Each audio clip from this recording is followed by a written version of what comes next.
Dzalika bi annallaha maulal ladzina amanu wa annal kafirina la maula lahum. Kenapa? Sesungguhnya Allah itu penolong bagi orang-orang yang beriman, sedangkan orang-orang kafir itu tidak ada penolongnya. Jadi ketika kita punya masalah, tenang. Kenapa? Karena ada Allah, Allah yang nolong kita. Bapak sakit, ibu sakit, sudah. Tugas yang Allah berikan apa? Berobat. Enggak usah kita, aduh gimana ya penyakit saya enggak sembuh-sembuh, aduh bagaimana ya nanti gimana ya. Ada Allah. Di dalam Al-Quran Allah bilang, dzalika bi annallaha maulal ladzina amanu. Allah itu penolong bagi orang-orang yang beriman. Kalau memang kita beriman kepada Allah Subhanahu wa taala, kenapa kita harus takut? Kita enggak hidup sendiri di atas muka bumi ini. Ada Allah yang nolong. Dan ini janjinya Allah Subhanahu wa taala di dalam Al-Quran. Ketika kita punya masalah dalam usaha, ketika kita punya masalah dalam penyakit, ketika kita punya masalah, kita kadang-kadang merasa kita ini sendirian di atas muka bumi. Padahal ada Allah Subhanahu wa taala. Itu yang sering kita lupakan. Kita nyembah Allah, tapi kita nggak ngerti bahwa Allah itu ada bersama kita. Maka yang saya katakan, ada ayat Quran, wa minan nasi may ya'budunallaha ala harfin. Banyak orang itu nyembah Allah hanya sebatas huruf. Alif lam lam ha. A L L A H. Hanya Allah. Dia tidak ngerti siapa itu Allah. Bagaimana kebijakan-kebijakan Allah Subhanahu wa taala. Maka syair itu mengatakan apa? Kun ma'allah tarallaha ma'ak. Jadilah kamu bersama Allah Subhanahu wa taala, kamu akan melihat Allah bersama kamu. Watrukil kulla wa hadir tama'ak. Udah tinggalin seluruhnya, jangan kamu masuk-masuk ke dalam ranah yang bukan urusan kamu. Waspadalah kepada ketamakan kamu. Yang jadi masalah kita ini kadang-kadang suka tamak, rakus. Kalau kita dagang, kita pengen untung sekian. Hati-hati. La tu'allik bisiwahu amalan. Jangan kita mengaitkan harapan kecuali selain kepadanya. Artinya harapan kita hanya kepada Allah Subhanahu wa taala. Ya, saya berobat. Kan gitu. Harapan kesembuhan itu Allah. Bukan obat yang menyembuhkan kita, tapi Allah yang menyembuhkan kita. Bukan dokter yang menyembuhkan kita, tapi Allah yang menyembuhkan kita. Harapan kesembuhan itu bukan kepada obat. Harapan kesembuhan itu bukan kepada dokter, tapi harapan kesembuhan itu hanya kepada Allah. Kita kadang-kadang kepleset Pak dengan pemikiran logika-logika yang kadang-kadang sering banyak kita dengar di masyarakat. Dokter, saya berharap dokter bisa menyembuhkan saya udah nggak ada lagi, kemana aja saya nggak sembuh, cuman dokter lah yang bisa menyembuhkan saya, makasih ya dok. Hak kesembuhan itu Allah yang ngasih. Apa buktinya kesembuhan itu Allah yang ngasih? Saya flu, bapak flu. Kita minum satu produk obat.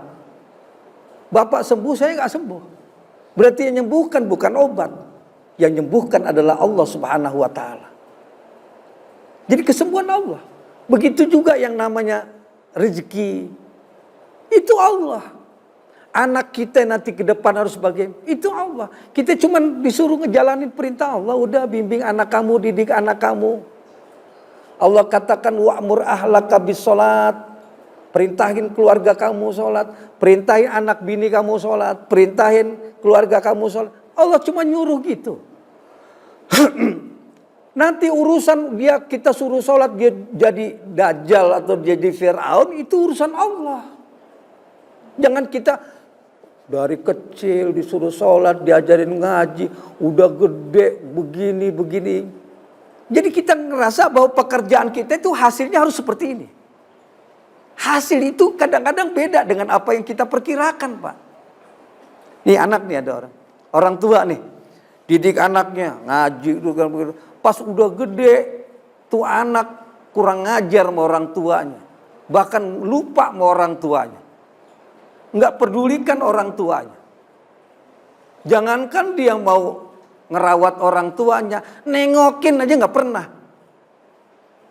Padahal orang tua ini ngedidiknya luar biasa.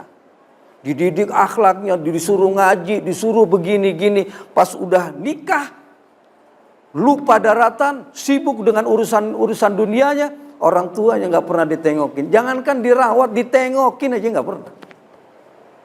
Jangan sampai sebagai orang tua, padahal apa sih salahnya ini, dosa saya apa, anak sudah saya didik, saya begini-gini. Itu urusan hasil, urusan Allah.